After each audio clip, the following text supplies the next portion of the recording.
Hey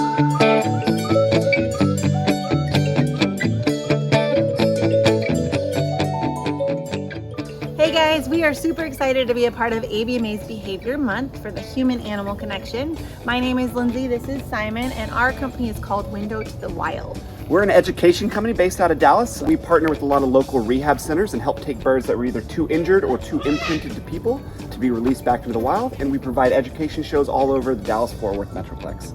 One of the things that we actually started offering a few years ago was our Trainer for a Day program.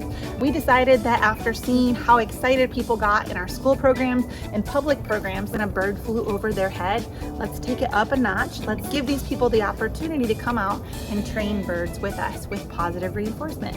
So we figured too, they get a lot of really cool opportunities to be close to wildlife that they could see in their own backyard, but also learn a lot of really important things about training and learn about positive reinforcement training, because that can work for children. We have been working on that a lot with our 2 kids, but also with animals that are in their house, dogs and cats. So that was just something that was really, really fun to us. We had a lot of interest in doing our Trainer for a Day program from people, and constantly we're asked, what's our age limit? Can we have a 5-year-old train some birds with us? And we decided to put a 12-year age limit on it, just so that our birds were as confident as possible. We needed someone that could hold their glove up and not be nervous of a bird flying straight at them. For the purpose of this video, we decided to have our 2.5-year-old Sophie be our trainer for a day today. She's been watching us work our birds since she was born, and she is incredibly confident and loves every one of them. So we're gonna have some fun today and show you her training our birds.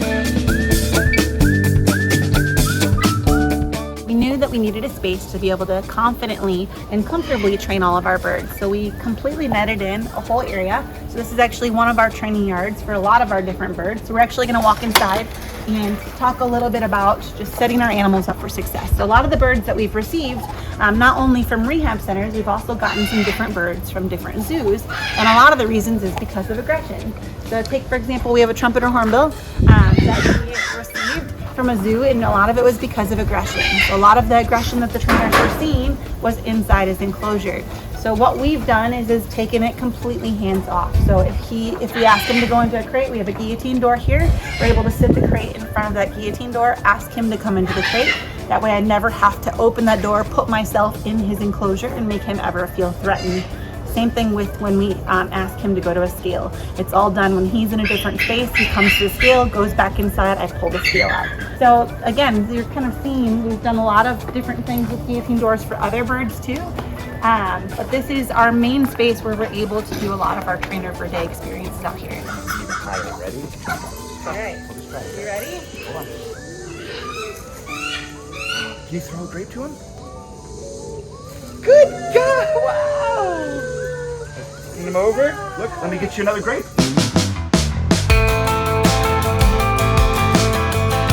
We talk about the right tool for the job all the time, but we've kind of changed it and found the right job for the tool. Makuza here had a scratch on her left eye. We don't know if it came from another eagle or maybe hitting a branch when she was younger, but she was about 4 years old when she came into a rehab center. So when we got her, she was terrified of people. And she showed so much nervousness around the glove and being in front of people that we ended up letting her have the voice. And so we found that she was much more confident flying from perch to perch with people, having other guests reward her on the other platform, and she's now doing amazing. She'll fly for almost anyone. So this is Beaker. He's our Abyssinian ground hornbill. He actually came to us from a zoo. He was supposed to be a part of a breeding program because his genetics are super valuable, but he was imprinted and has no interest in being around other birds. He wants to be around people. So he's one of our best education birds. So we have done training with him. We've noticed with him when he's on the ground, he likes to find different things to forage, especially dandelions. So we've learned if we give him, again, a point off of the ground and fly him perch to perch for treats and rewards, that sets us up for success a lot better. All right, Sophie, I'm gonna give you 2 pieces. What you're gonna do is you're gonna toss it into his mouth, and then he's gonna go. He's gonna eat it. Toss it into his mouth. Mama will show you, okay? Yeah. Watch, see how Mom's throwing food to him? Watch, he's gonna fly. Ready? You throw it. Oh, good job! So go back to Mom. Okay, back to Mama. Good boy. Ready, throw. Oh, good job! What are you doing it on? Throw. Good job! One more. Good Good job, Sophie. My little bird trainer. Pose for the camera. Is that cool? So this is Stewie. He's our African pipe crow. He actually came to us from a zoo. He used to be a part of the bird show there. And eventually he became broken because he would fly out to volunteers and the volunteers would be afraid of birds. Suddenly, he would go flying around wildly. So eventually he just lost a lot of trust. So we ended up with him. And now he's a part of our Trainer for a Day program, and we've actually trained him to recycle. So a lot of it's hands off. He's actually still flying to regular random volunteers and taking cans from them and recycling. And so we've been able to build that trust again with him, and he's doing a really great job.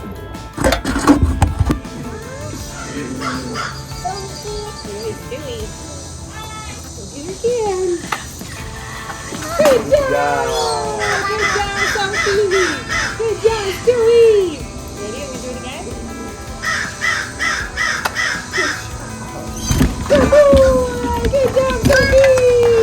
Alright, you want to do one more? We'll do one more. Reward the trainer. Here. Are you ready? Alright, go ahead and do one more. Good job. Good job! High five. High five. Good job, Stewie!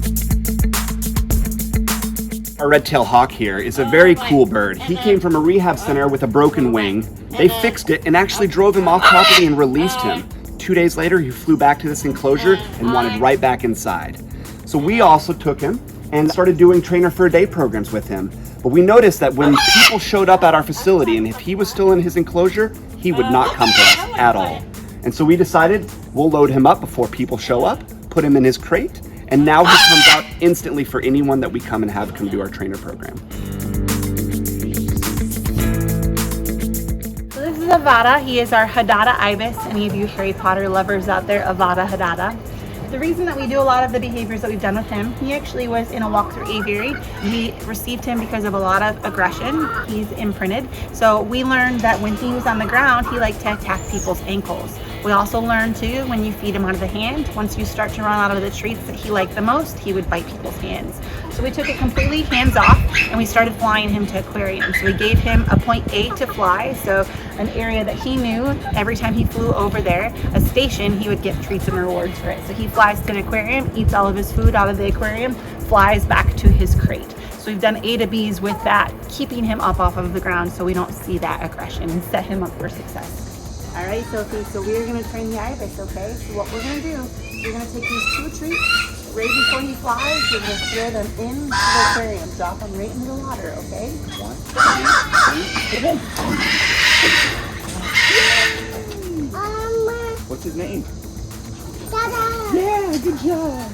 You want a treat? Here's some treats for you. Open up. Nope. I'll give you. You ready? You wanna do some more? Okay, go ahead. Good Good job. job! Over here. Open up. Open up. Good job. Come on, bud. Good boy.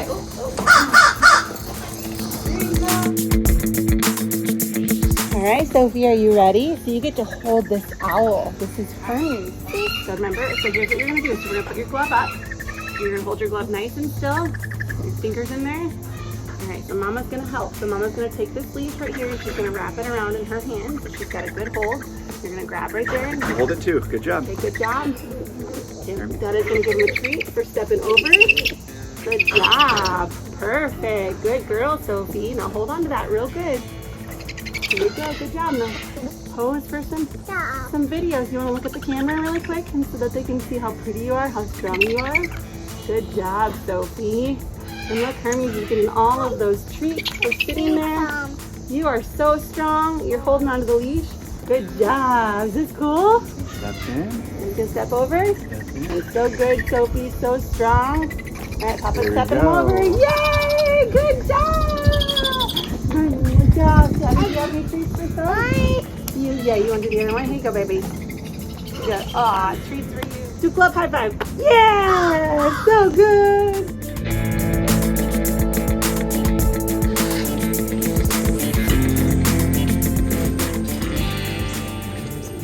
The black vulture.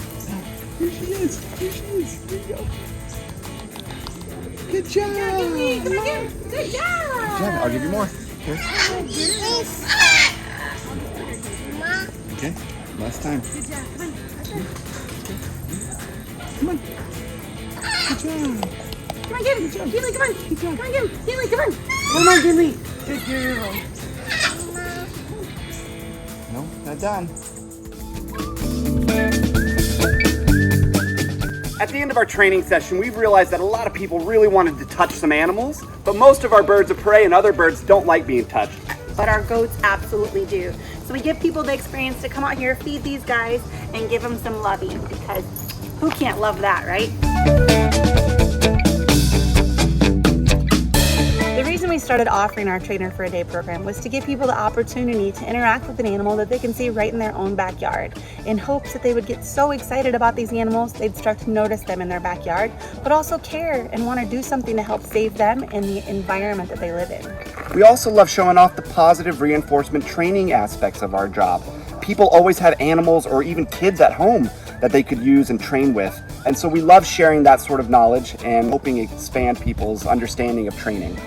We are so glad that we were able to be a part of this behavior month, and we look forward to hopefully being able to come and be a part of ABMA, but also answer any questions that people might have. Get in touch with us. We would love to be able to hear about maybe any training challenges you might have, or if you wanted to be able to offer this type of experience at your facility.